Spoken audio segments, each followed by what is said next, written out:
Delaware County political news. It's a game changer. Hi, and welcome to another episode of PA Voter Information Network. I am your host, Larry DeMarco, and today we are here with David Director. He's the head of the technical team for afewsteps.org. David, thank you for being a guest on PA Voter Information Network. Larry, it's a pleasure to be here, and thanks very much for the invitation. It's my pleasure. So, David, please tell me about afewsteps.org. Well, A Few Steps was founded about 8 years ago, almost 9 years ago, in 2010, after we had a study done of the carbon emissions of our local communities. Now, our communities here that we serve are Nether Providence, Swarthmore, Rutledge, and Rose Valley here in Delaware County. And those four communities are tied together by a common school district. We had a very nicely done taxpayer-funded study of the carbon emissions within the service area of the Wallingford-Swarthmore School District. And when it was all done, there was this beautiful little report, and unfortunately the municipalities really had no resources to implement it. And so we decided, we being a group of volunteers, most of whom were members of the local environmental advisory councils, we decided to form a nonprofit that would give us the ability to operate in the area unrestricted by government, and at the same time to try to implement some of the recommendations that came out of this study. So who funded this study? Who sanctioned that? This was paid for by the Pennsylvania Department of Environmental Protection under a grant of almost $80,000 back in 2009. Was it a study just here, David, or across Pennsylvania? No, this was a specific study for our four communities. David, you mentioned an environmental advisory council. Just tell me about that, please. Sure. Environmental advisory councils are something that, a kind of organization that was set up by the state in 1973. And pretty much every community in the state should have one. Most of them do by now. Nether Providence, as a matter of fact, was the very first municipality in the state to set one up. And the EACs are advisory, as their name says. They are advisory committees that are to help the municipalities make and evaluate policy in terms of the environmental requirements. And Pennsylvania is one of only 2 states in the country that guarantees in its state constitution that all residents shall have access to clean air and water. And so it is that authority under which the state has authorized these environmental advisory councils. These steps, the study, why is this all important, particularly now in modern times? Well, you know, it's important to know something before you try to take action. And so the study was a necessary first step in deciding how big our problem was in this area and what we might be able to do to offset it. Now, you know, here we're talking about climate change. EACs in general do a lot more than that. But in terms of climate change, we have a lot of people in the area who are concerned about increasing levels of carbon in the atmosphere, which makes it hotter. We've all seen the results of the weather that we've had. This year alone, we've had 50% more rain than is normal for the area, and it's not even the end of the year yet. So a lot of people are very concerned about this. And again, municipalities themselves don't necessarily have a lot of resources. And the federal government has been falling down on the job lately, has failed to, for example, provide any kind of price for carbon that would help use the market to implement changes. And so people in the community, the volunteers need to take action and start the ball rolling. David, we need to take action. Can you get into the science just a little bit to support why we need to take action? Sure. So the fundamentals of climate change have been known for well over a century. The greenhouse effect is the major contributor here. And this is like putting a lid on a pot. When you're cooking, it makes it hotter inside, it makes it boil faster, it makes it cook faster. And carbon dioxide serves as a lid or a blanket over the earth. And so as carbon dioxide levels rise in the atmosphere, and there are other gases as well that contribute, but carbon dioxide is the most prevalent one. As those carbon dioxide levels rise, the Earth loses a little bit less heat each day, less heat than it gains. So long term, you keep pumping heat in, you don't let it out, eventually the temperature rises. And we've all seen this. What steps does your organization recommend taking?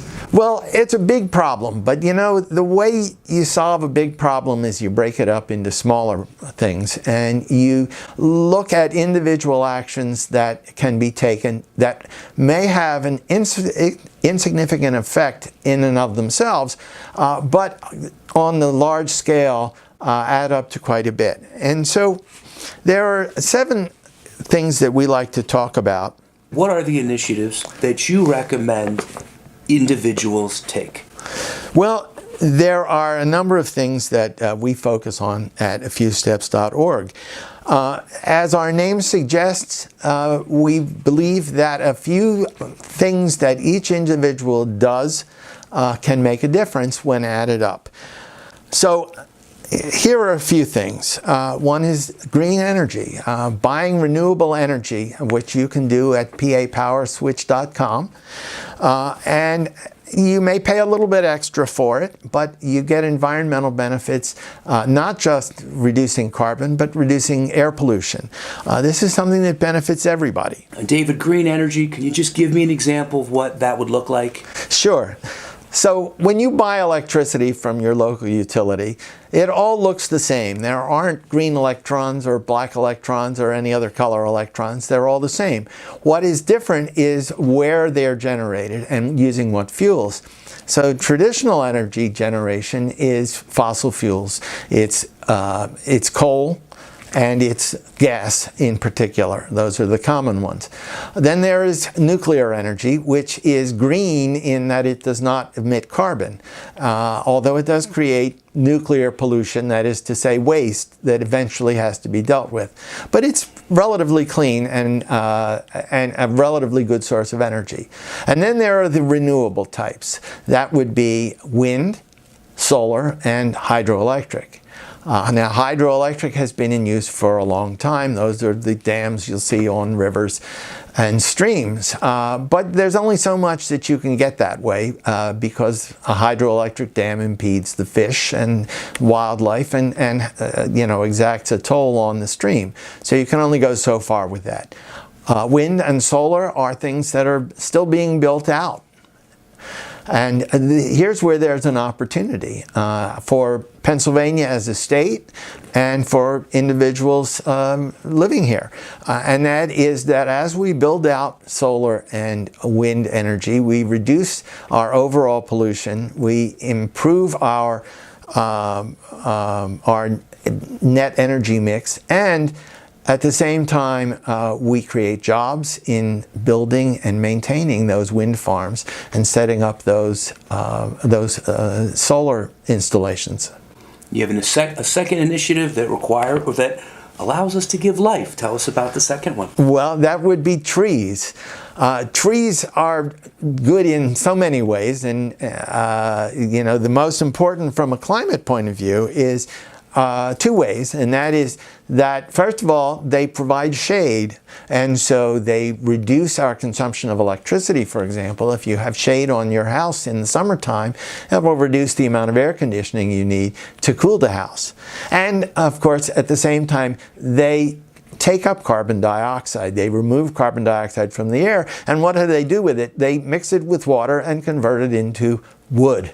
And that is the fundamental reality of the carbon cycle in the atmosphere, is that carbon dioxide and water are converted by plants into wood, and then we turn around and we burn wood, and we turn it back into carbon dioxide and water, and the carbon dioxide goes back up into the air. So David, tell us a little bit about smart lighting. Well, smart lighting doesn't necessarily mean electronic fancy gizmos. Smart lighting really means to be smart about how you use lighting. Put light where you're using it, not where you're not using it. That starts with turning off lights where you don't need them. It also goes to, for example, putting light on the subject that you're working, rather than necessarily using a lot of overhead lighting. That's what we mean when we talk about smart lighting, more than any technology. But while you're at it, you should also make sure that you're using the most efficient lighting that's reasonably available to you. So no more incandescents, folks. There's a reason why the federal government outlawed these for most purposes, and even though there are now improved incandescents, that is, say, halogen bulbs, they're really mostly for specialty uses, and for ordinary lighting, go for the LEDs. What has been outlawed? The old. Forgive my ignorance. The old style incandescent bulbs, the kind that we've used ever since the days of Thomas Edison, in the common sizes, were outlawed under the George W. Bush administration, and with a phase-out period. So you may have noticed in the stores that you no longer see the old-fashioned 60-watt bulbs anymore, or 100-watt bulbs, or 75-watt bulbs. And that's because they are extremely inefficient, and that translates into more carbon dioxide, more heat in the atmosphere, and it works against our efforts to try to reduce carbon dioxide. So those are 4 initiatives. Tell us about thermostat. All right. Well, so everybody's got a thermostat, maybe 2 or 3 in their house, and its job is really very simple, and that's to turn the heat on when it's cold and off when it's warm enough, and similarly for cooling. But when you're not home, you should really not be running your heat or your air conditioning, at least as much as possible. So the way you fix that is with a programmable thermostat. Everybody should have one. It allows the temperature to be automatically set back at nighttime when you're asleep, and you'll sleep better in a colder room. And then turn it back on again in the morning so you don't have to freeze when you wake up.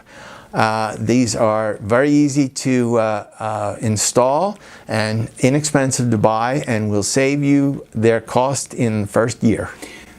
David, I have a manual thermostat, and I can barely change a light bulb. So how do you install a programmable thermostat? Well, one way you do it, if you're in our area, is you can call up a few steps, and we actually have volunteers who will come out and do it for you. If you're not part of the few steps area, don't panic. It's actually a very easy job to do on your own, or you can call a handyman, or maybe even a high school student. It is not a dangerous job because there's no regular line voltage involved. These are low voltage devices, and it's really a matter of undoing a few screws, disconnecting anywhere from 2 to 5 wires, and reconnecting them in their corresponding places on the new thermostat. So what you're suggesting is all I have to do is go to Home Depot and watch an instructional YouTube video. You bet. Very good. Thank you. All right, David, waste-free parties. Educate me. Yes, well, we all have been to those events, the summer picnic or the block party, where everybody brings stuff in plastic containers and they get thrown out, and lots of plastic tableware gets used, and bottled water or sodas, and all of these kind of traditional things. And it's really very hard on the environment. It's a lot of material. And plastics in particular are hard to dispose of. Some of them can be recycled, and you're undoubtedly familiar with recycling laws in your particular community. But it's even better not to generate the waste in the first place. So when we teach people how to do waste-free parties, we encourage them to do things like bring silverware and dishes from home. Everybody brings their own, takes them back, washes them the regular way.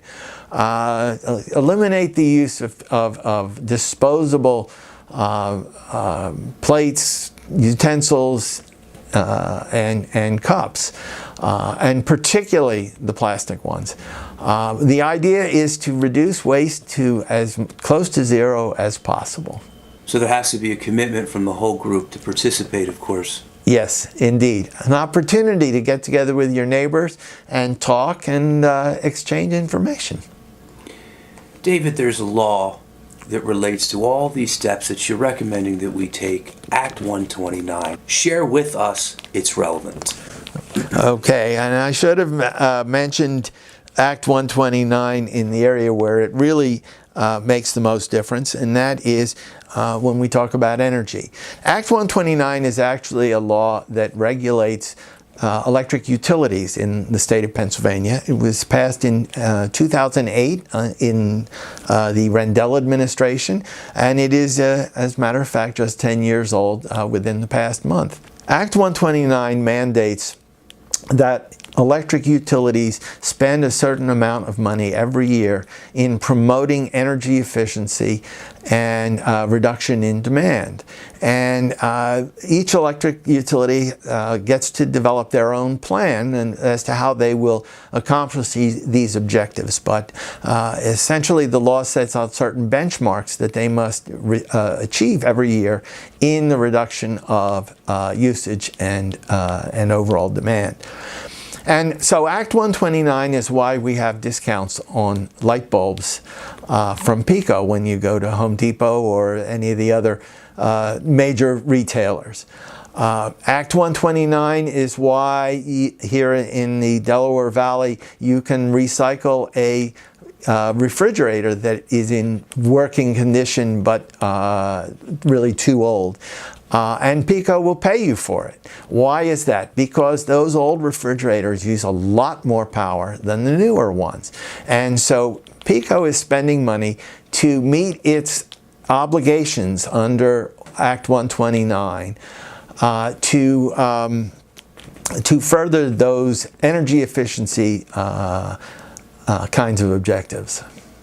David, I'd like to ask you some steps that we as individuals can take to further what Act 29 is asking us to do. But I want to say goodbye for now, but will you stay and do a second video? I'd be happy to. Well, I appreciate it. I want to thank you for being a guest on PA Voter Information Network. Thanks for having me. We have been here with David Director, and I am your host, Larry DeMarco. If you like this episode, please share it with all the people on your contact list and social media friends. Signing off. Tune in next time. Bye for now.